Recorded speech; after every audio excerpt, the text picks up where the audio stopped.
2015 with Aston Villa. It's the 4th of April 2015, so we're closing in on the end of Season 1 here in charge. And we've got a live commentary against Burnley today to show you guys. So yeah, we'll hop into the fixtures since last time, which have not gone great. I'm not going to lie. I did allude to the fact in the previous episode that we were having a little tough run. We were going to enter a tough run, but after our 4-game unbeaten streak, 3 wins and a draw in the league, which was good, and really gave us that kind of stepping stone, I suppose, for to get out of the relegation spots. Fortunately, though, then we did travel to Stamford Bridge, where it all kind of went wrong. We lost 4-1 to Chelsea. Fabian Delph with the only consolation goal for us. Remy, 2 for Willian, and Andre Schürrle scoring. The most disappointing, though, of all was the 4-0 defeat at home to Manchester United at Villa Park. A hat-trick from Falcao and Marcus Rojo scoring to give us a disappointing defeat. And then another disappointing defeat, this time at home to West Ham, 3-2. We were 2-0 down due to an Enner Valencia brace. In the scoring in the 16th and 30th minute. But then Jack Grealish scored a brace of his own to make it 2 each. Goes just either side of the half, and before Winston Reid gave them all 3 points in the 59th minute with a header from a corner. Follow that up, though, with finally our first point in a while. We drew 4-4 with Leicester in another goal-crazy game on this year's FM. We were 2-0 down again, Aloha and Wasilewski, before Peruzzi and Ron Vlaar made it 2 each. Danny Ings scored to make it 3-2. David Nugent made it 3-3. For Danny Ings put us again ahead 4-3, for Andy King equalised in injury time to give Leicester probably a deserved point on the day in a bonkers game, really. Then drew 0-0 away at Hull. An injury to Christian Benteke and Gabby Agbonlahor in his first game back after a 5-month injury really summed it up for him.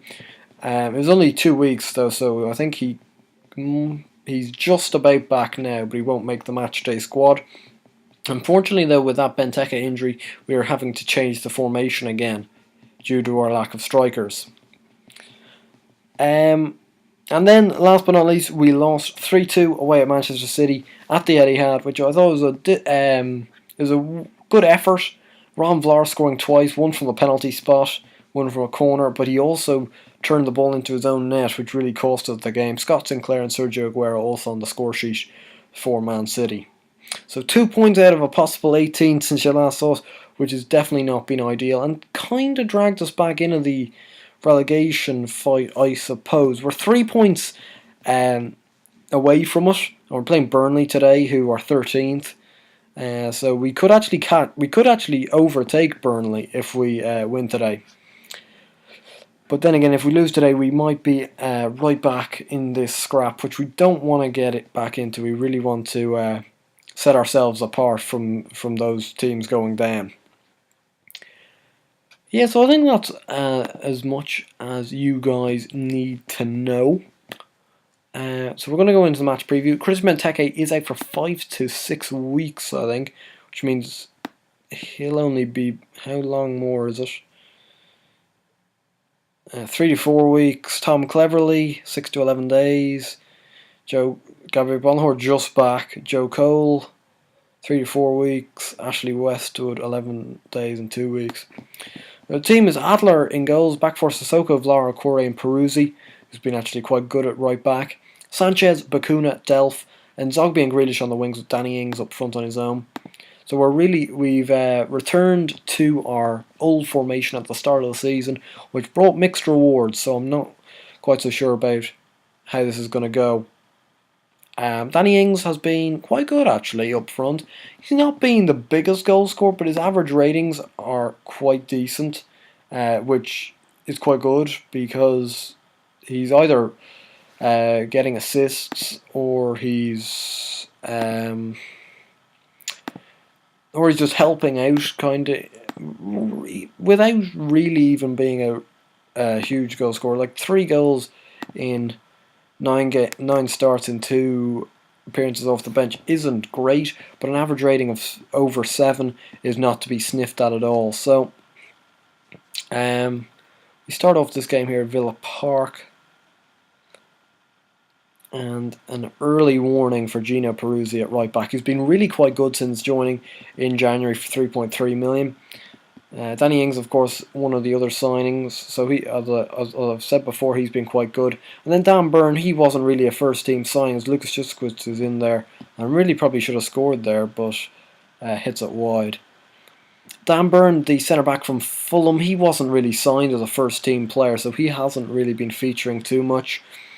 So I can't report really on him that much, because he is third or fourth choice centre back. Although Jura Sakura has let Juskowicz in again, and he's missed another chance there, so he's not having the best day. But Jason Shackle has finally given Burnley the lead. He scored against us when we played against them at Turf Moor, and he has given them probably a deserved lead in this first half. You know, we haven't quite turned up today, and a goal from a corner really just sums it up. Sums up our start to this game, and really we look quite vulnerable in this first half, and I think maybe going in at half time 1-0 down probably isn't the worst thing, because we can probably just try and regroup even. Let's have a look at the tactics. See, I don't think the players really like playing this formation, so what we're actually going to do is we're just going to start off again. We're going to play, though, Kozak up front. Yeah, we're going to have to switch him to a target man attack. Grealish into a trequartista, because he seems to be excelling also just behind the strikers rather than on the wing. He seems to prefer that role.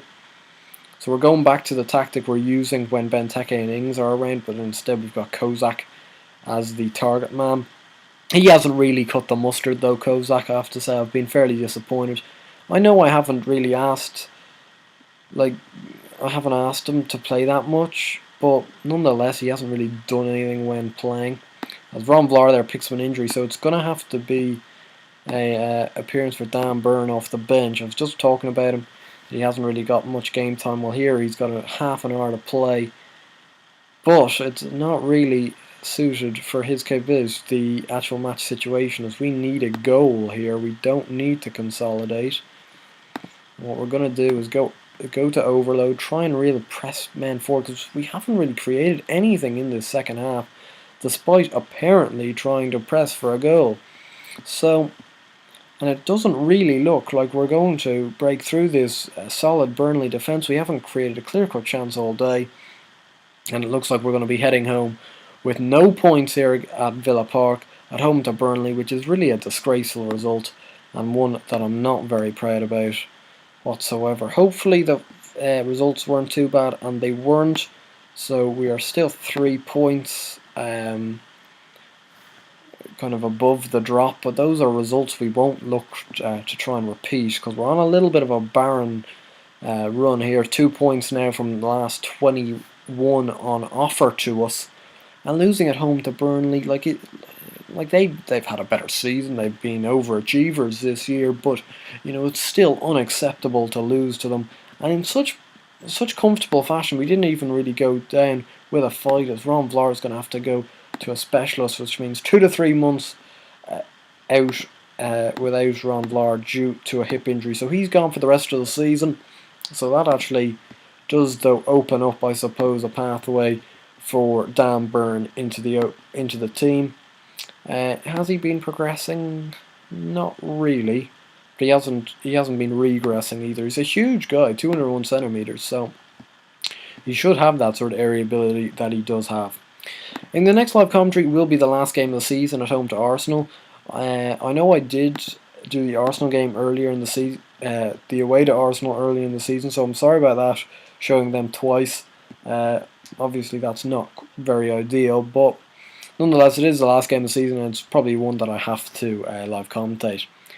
Anyway, if you enjoyed this video, please do give it a like and subscribe to the channel. I'll see you guys later.